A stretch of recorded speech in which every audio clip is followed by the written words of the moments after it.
Selamat sore bagi mahasiswa yang menyimak video ini. Semoga semua dalam keadaan sehat. Kita berjumpa kembali pada video ini untuk memaparkan chapter lanjutan dari mata kuliah kita. Saya akan memaparkan dalam bentuk PowerPoint sebagai berikut.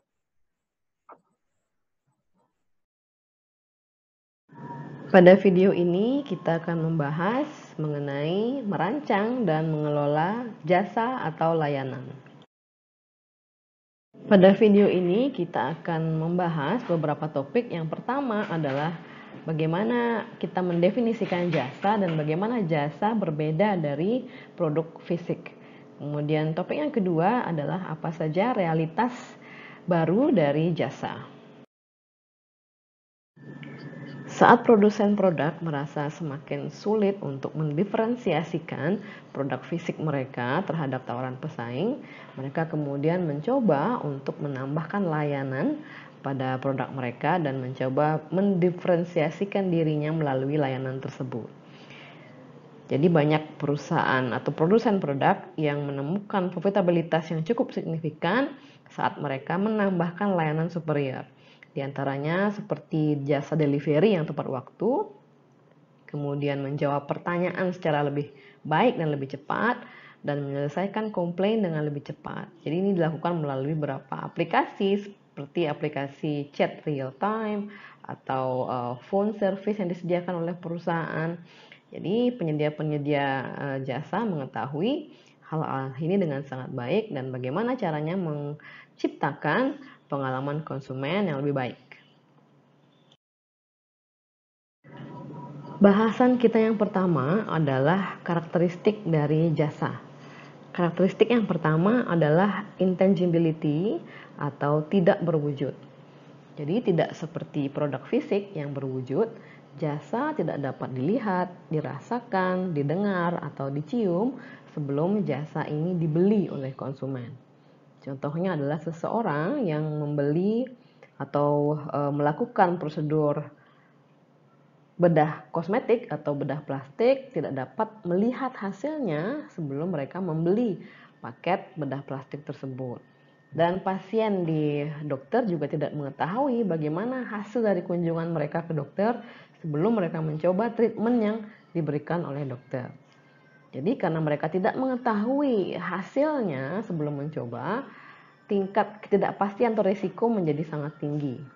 Sehingga untuk mengurangi tingkat ketidakpastian, konsumen akan mencari atau melihat petunjuk-petunjuk akan kualitas dengan mengambil indikasi dari tanda-tanda dari place, yaitu tempatnya, eksterior atau interiornya, kemudian dari people-nya, dari penyedia jasa tentunya, atau dari staff yang ada di sana, dari equipment-nya, peralatannya, atau juga dari materi komunikasinya, simbol, dan harga. Jadi ini kita akan bahas di slide berikutnya. Sehingga karena jasa yang tidak berwujud dan berisiko cukup tinggi, tugas dari penyedia jasa adalah untuk bagaimana mengelola bukti-bukti atau mengelola petunjuk-petunjuk kualitas ini untuk berusaha mewujudkan jasa yang tidak berwujud tersebut. Jadi mencoba untuk memberikan wujud pada jasa yang tidak berwujud tersebut. Karena karakteristik jasa yang tidak berwujud dan tidak dapat diketahui hasilnya sebelum konsumen mencoba, sehingga ada keraguan dan ada risiko akan kualitas dari jasa tersebut, maka penyedia jasa berusaha untuk mendemonstrasikan atau menunjukkan kualitas jasanya melalui beberapa bukti-bukti atau petunjuk-petunjuk fisik yang dapat dilihat oleh konsumen. Yang pertama adalah place. Place di sini merujuk pada eksterior dan interior bangunan, di mana interior atau eksterior yang menarik biasanya akan mencirikan kualitas jasa yang juga baik. Yang kedua adalah people. People di sini maksudnya adalah karyawannya sendiri atau penyedia jasa, di mana diharapkan people ini berpenampilan yang rapi dan profesional. Karena penampilan tersebut akan juga mencirikan bahwa mereka mampu memberikan layanan yang profesional dan tentunya berkualitas. Kemudian berikutnya adalah equipment atau peralatan. peralatan seperti komputer, mesin-mesin yang berkaitan dengan penyediaan jasa tersebut dan sebagainya diharapkan adalah peralatan yang up to date. Karena peralatan yang up to date dan modern itu mencirikan bahwa jasa tersebut adalah jasa yang berkualitas dibandingkan dengan memiliki equipment yang tidak up to date dan terkesan tidak dirawat dengan baik, itu mencirikan layanan yang kurang berkualitas. Berikutnya adalah materi komunikasi seperti brosur atau konten-konten, kemudian dapat juga berupa signboard dan sebagainya. Jadi materi komunikasi juga diharapkan dapat dirancang dengan baik, memberikan visualisasi yang menarik, yang mencirikan kualitas layanan yang baik. Kemudian simbol ini adalah nama dari perusahaan tersebut. Contohnya adalah penyedia jasa kursus bahasa Inggris yaitu EF, jadi dinamakan English First. Ya, jadi bukan English Third atau Fourth. Nah, itu akan mencirikan atau memberikan tanda tanya. Kenapa kok English Third namanya bukan English First? Jadi nama juga mencirikan kualitas. Simbol-simbol logo juga hendaknya modern dan mencirikan kualitas. Price. Nah, terkait dengan price di sini harga. Seperti contoh tadi EF, kursus bahasa Inggris.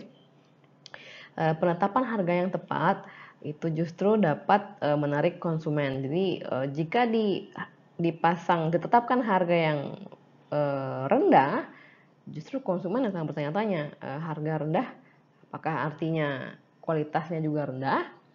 Tapi jika memasang harga terlalu tinggi yang tidak terjangkau, nanti ini juga akan menjadi bumerang karena akan berpengaruh terhadap market share dari perusahaan. Jadi perlu diadakan survei terlebih dahulu dari produk-produk yang ditawarkan oleh kompetitor dan juga tingkat pendapatan dari masyarakat sendiri dan bagaimana porsi pendapatan yang mereka bersedia keluarkan untuk pendidikan bahasa Inggris atau kursus bahasa Inggris. Ini perlu dilakukan survei terlebih dahulu untuk dapat menetapkan harga yang pas.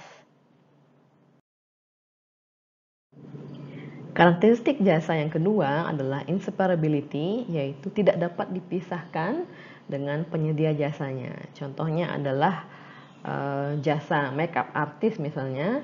Jadi makeup artist tersebut harus ada pada saat jasa tersebut akan diberikan kepada konsumennya. Ini berbeda dengan produk fisik di mana si produsen produk fisik tidak harus hadir. Jadi produk fisik dapat didistribusikan melalui distributor. Namun tidak demikian halnya dengan jasa, tidak ada distributor jasa. Jadi penyedia jasa sendiri, yang tadi saya contohkan makeup artist, mereka harus hadir dan langsung memberikan jasanya pada konsumen. Nah, saat konsumen memiliki preferensi yang cukup kuat terhadap seorang penyedia jasa tersebut dapat menaikkan harganya untuk menjustifikasi keterbatasan waktu yang dia miliki. Contohnya adalah makeup artist masih dalam suatu katakanlah salon, ada beberapa makeup artist. Nah, ada satu makeup artist yang cukup laris, jadi banyak klien memiliki preferensi yang cukup kuat padanya. Nah, jadi strategi salon adalah bisa menaikkan rate atau tarif dari makeup artist yang memiliki tingkat permintaan atau demand tinggi ini. Nah, jadi hal ini dapat membantu menaikkan pendapatan dari salon tersebut karena waktu dari makeup artist tersebut terbatas, sedangkan permintaan akan jasanya cukup banyak, sehingga dengan menaikkan harga, salon dapat memfilter orang-orang yang mampu membayar lebih tinggi pada makeup artist tersebut, sehingga dengan waktu yang terbatas dia akan menghasilkan pendapatan yang lebih tinggi jika dibandingkan masih menawarkan tarif yang sama, padahal secara demand dia cukup tinggi. Kemudian strategi lain yang dapat dilakukan untuk mengatasi keterbatasan atau karakteristik inseparability dari jasa ini adalah provider jasa atau penyedia jasa dapat bekerja dengan grup yang lebih besar. Contohnya adalah seorang terapis yang tidak lagi melakukan terapi satu-satu, jadi satu dengan satu pasien, kemudian setelah sesi selesai berpindah ke pasien lain, kemudian berpindah ke pasien lain, begitu seterusnya. Nah, strateginya adalah untuk memperluas terapi ini menjadi terapi grup. Jadi small group terapi atau grup sampai dengan ratusan orang contohnya adalah di hotel ballroom. Jadi keterbatasan waktu dari penyedia jasa dapat diatasi dengan strategi ini, memperbesar jumlah konsumen yang dilayani dalam suatu waktu. Karakteristik jasa berikutnya adalah variability atau sangat bervariasi. Karena kualitas dari jasa sangat tergantung pada siapa yang menyediakan jasa tersebut, kapan, di mana, dan kepada siapa, jasa ini sangat bervariasi.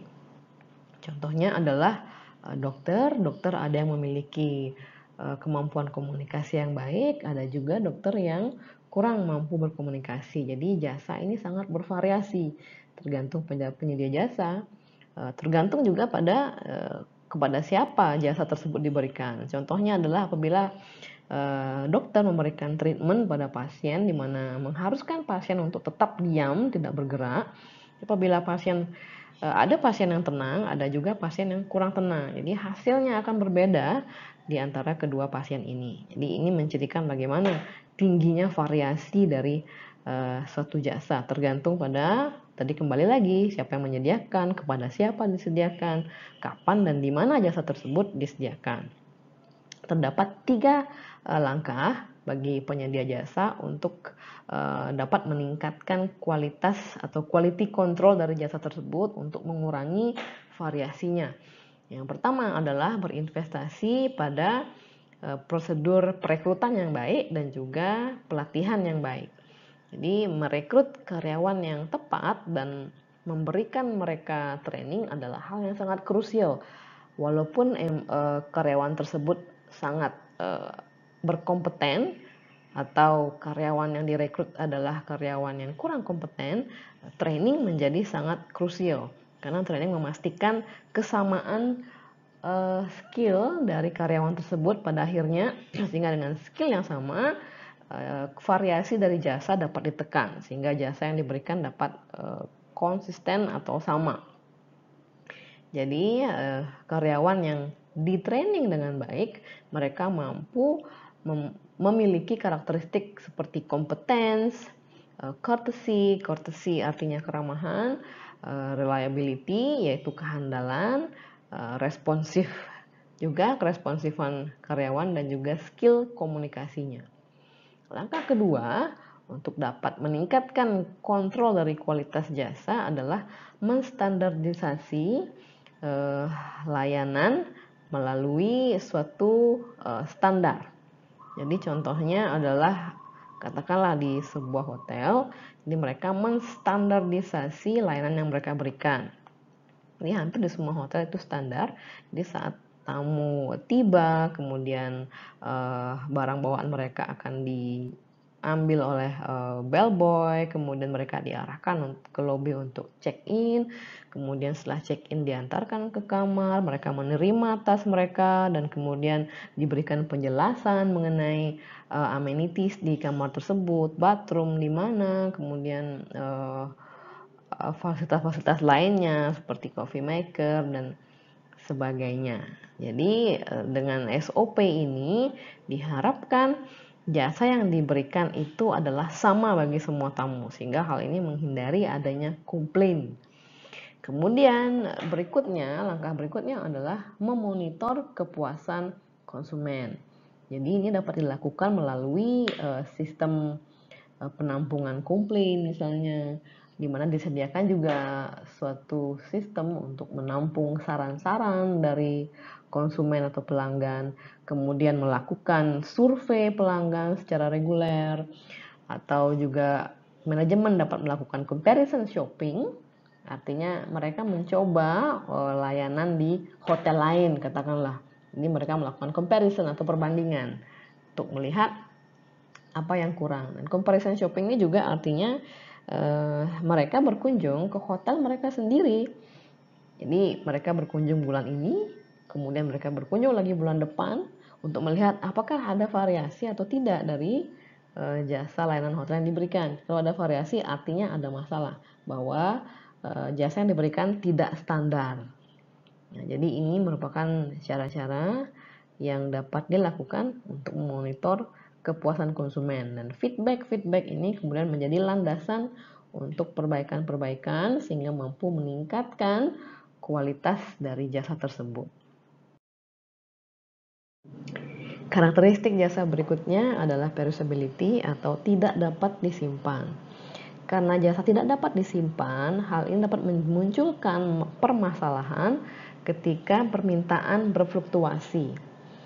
Jadi contohnya adalah pada penyedia jasa make up, lagi-lagi pada saat permintaan meningkat, yaitu saat musim wisuda di mana banyak calon wisudawan yang membutuhkan jasa make up. Nah, hal ini artinya demand sedang naik.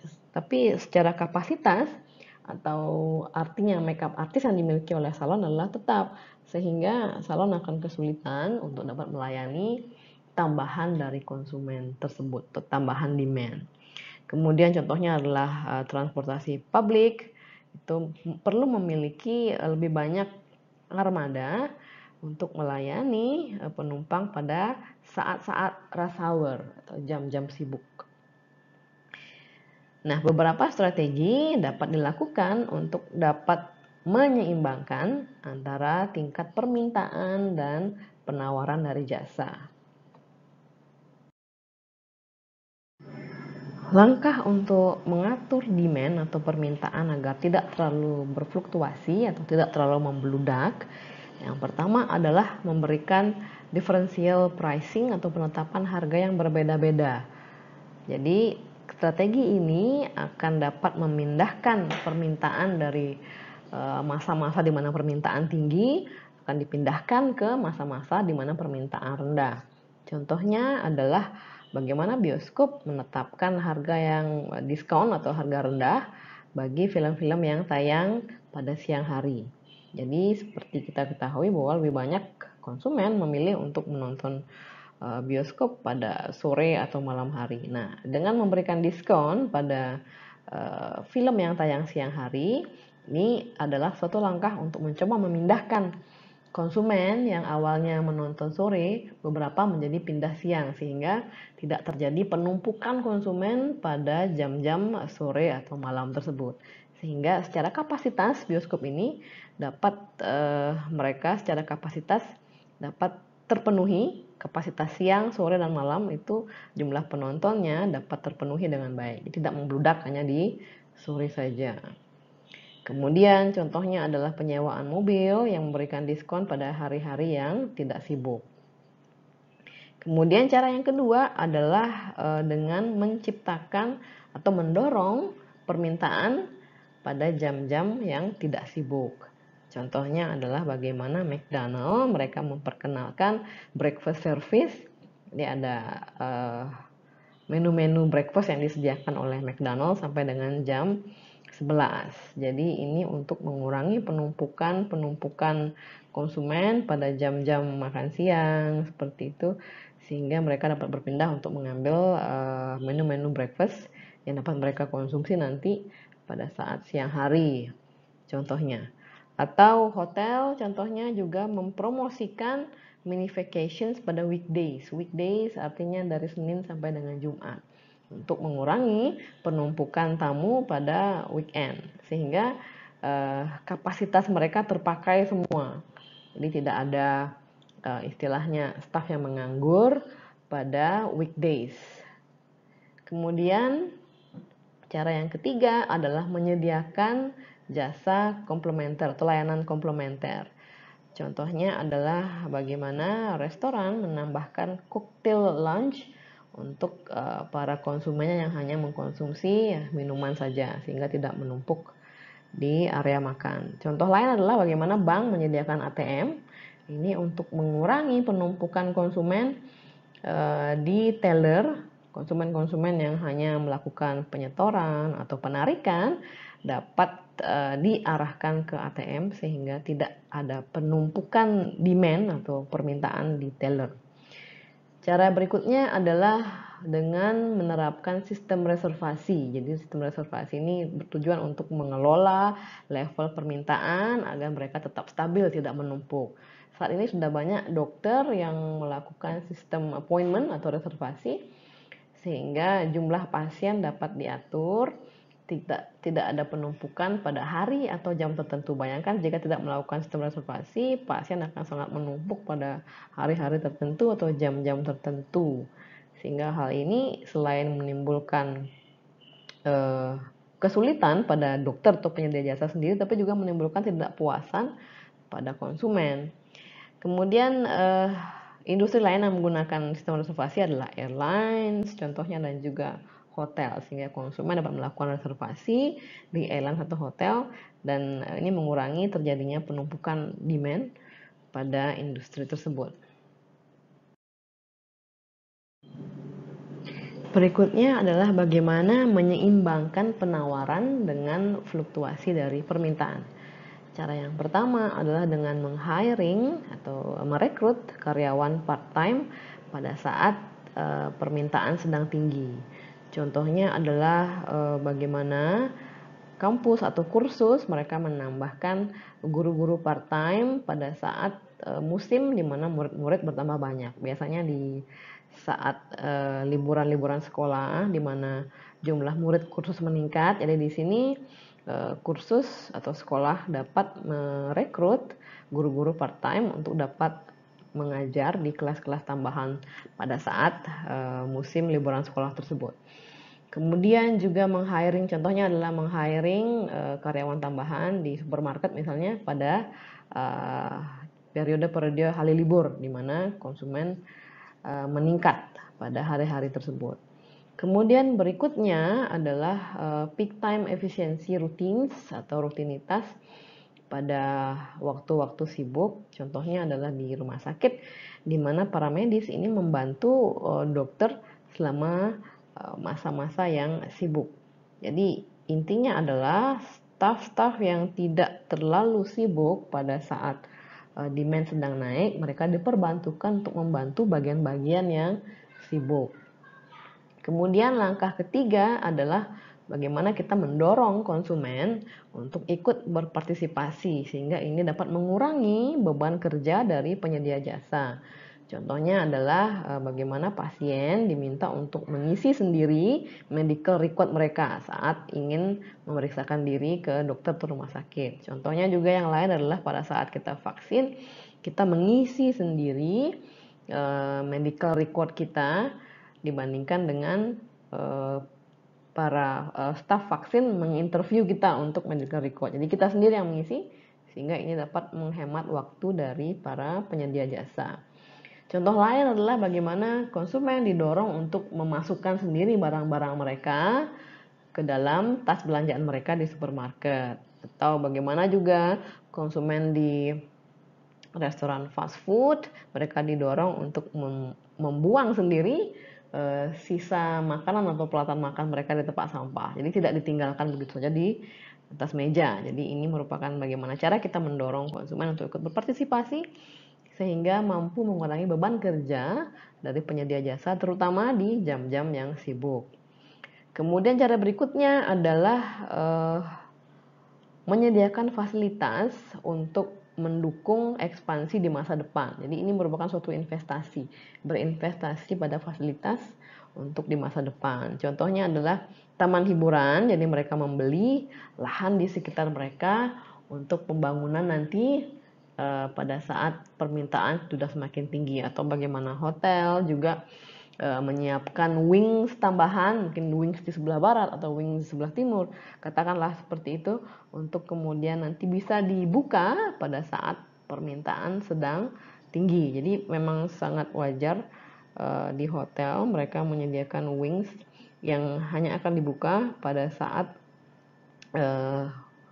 waktu-waktu peak seperti holiday season, yaitu Juli, Agustus, September. Mereka membuka wings untuk melayani permintaan yang meningkat di masa-masa holiday season tersebut.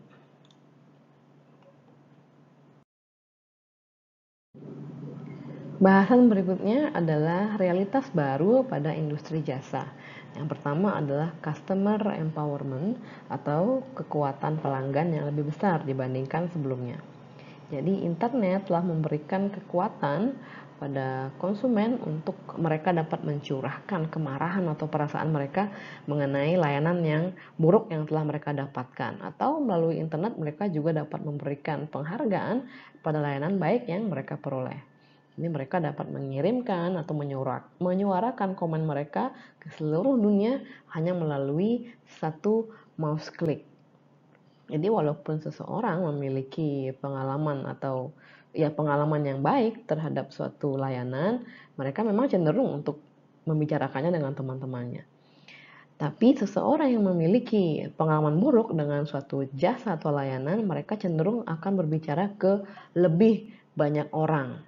Jadi menurut studi bahwa 90% konsumen yang angry atau marah ini, mereka cenderung akan men-share cerita mereka dengan teman-temannya.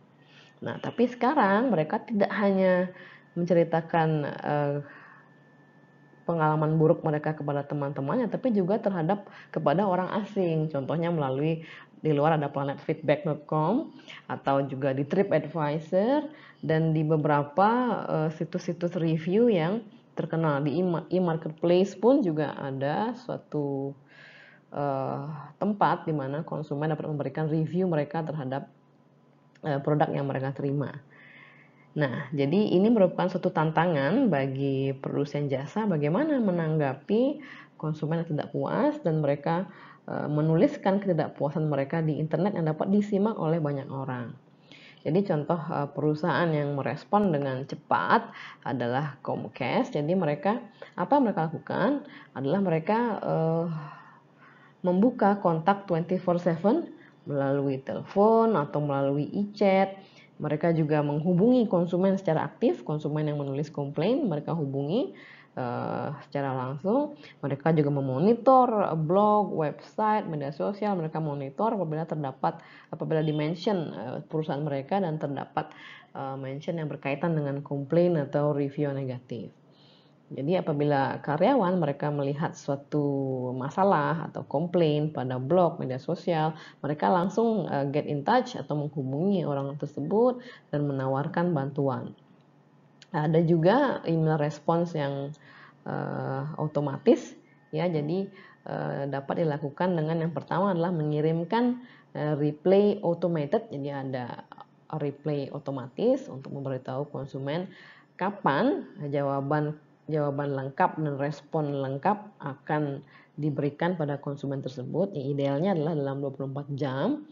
Dan juga yang kedua, perlu dipastikan bahwa dalam automated reply tersebut nama perusahaan. Jadi ini ada etikat dari perusahaan untuk memperbaiki permasalahan tersebut.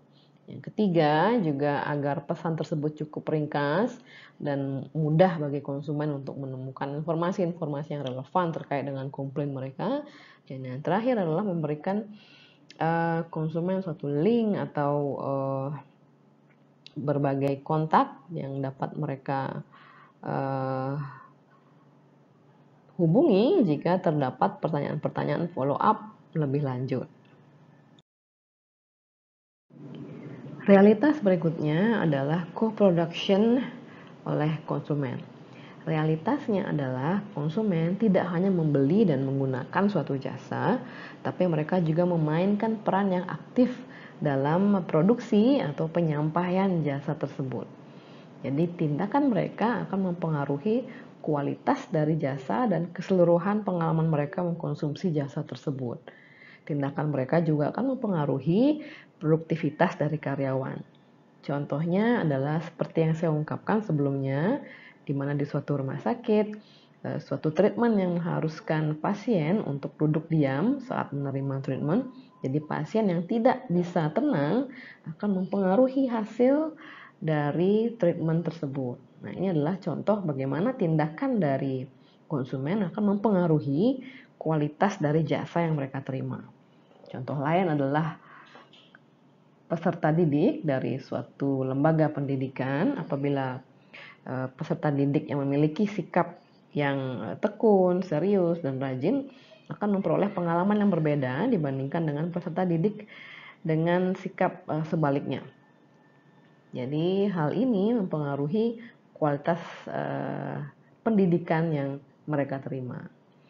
Nah, aktivitas co-production ini dapat dalam satu level memberikan stres di pihak karyawan dan hal ini juga akan berakibat pada menurunnya kepuasan mereka.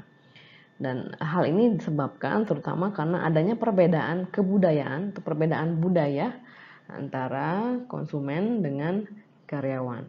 Jadi perbedaan budaya ini umumnya akan mempengaruhi pola komunikasi mereka, di mana akan muncul gesekan-gesekan pada komunikasi dan yang berpotensi menimbulkan konflik atau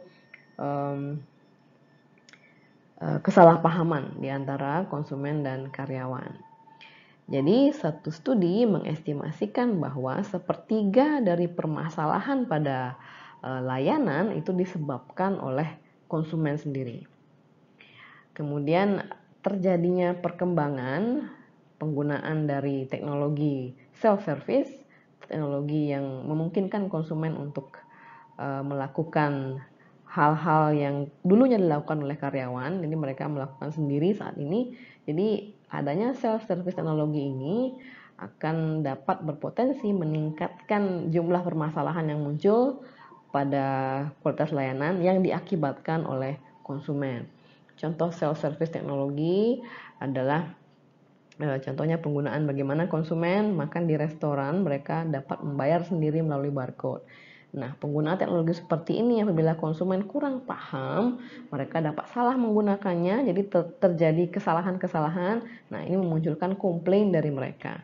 Padahal permasalahannya adalah mereka yang kurang diedukasi dengan baik mengenai cara penggunaan yang benar, sehingga memunculkan komplain.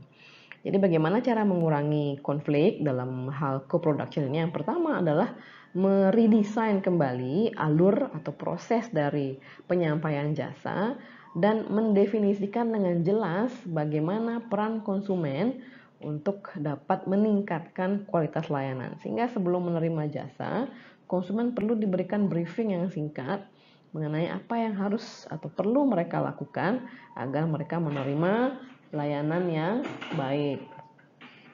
Kemudian yang kedua adalah mengintegrasikan teknologi yang tepat untuk membantu karyawan dan konsumen sehingga meningkatkan kepuasan kedua belah pihak.